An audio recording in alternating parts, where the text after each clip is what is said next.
you know, and figuring out, you know, this is going to be the year, I'm going to do it right. Well, first thing with seeding, you have to make sure that you have enough light, because even when you take dense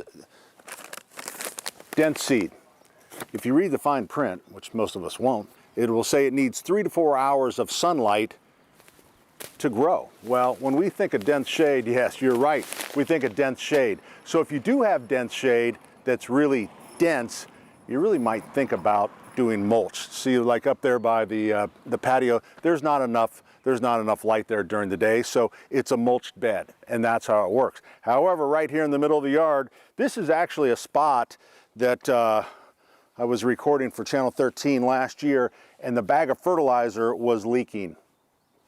Yeah.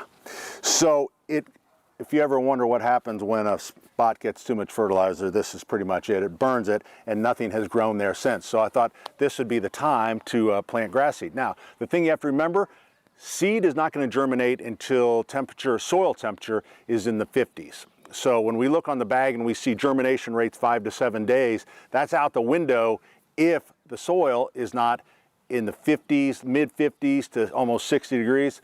Here we go, it's the big reveal.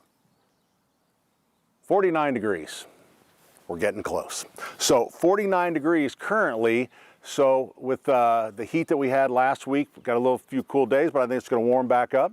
So I would go ahead and get it ready. The key to doing this properly, if you do this is what the common practice of overseeding. And you kind of talk to your neighbors as you're overseeding. Hey, Bob, how you doing?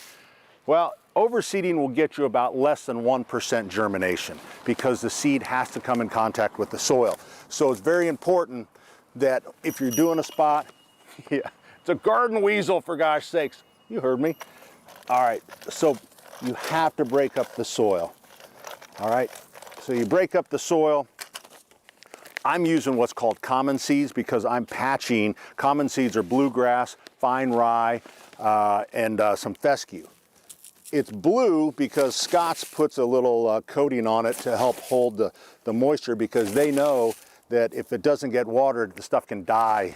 So you're always going to water lightly. You're always looking for that soil if it starts to turn gray. So I would put a little fertilizer on it as well at the same time.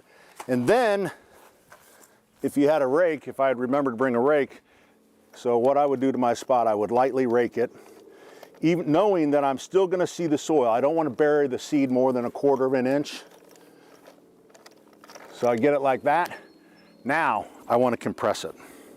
If I was doing a big area, I would actually get a roller, I'd fill it half full of water, and I'd run it over the top, because that compresses the seed bed together so that happy germination can happen there. Then you think, well, what else? What's the next thing? You always see straw. I love farmers, I hate straw. It's all right, I would not use straw. Early in the spring, you don't have to use anything. If you want, top dress it with a little bit of peat moss, but if you have such farmer guilt, go ahead and put some straw down. You'll hate yourself for it. All right, seeding now. Right now is the time.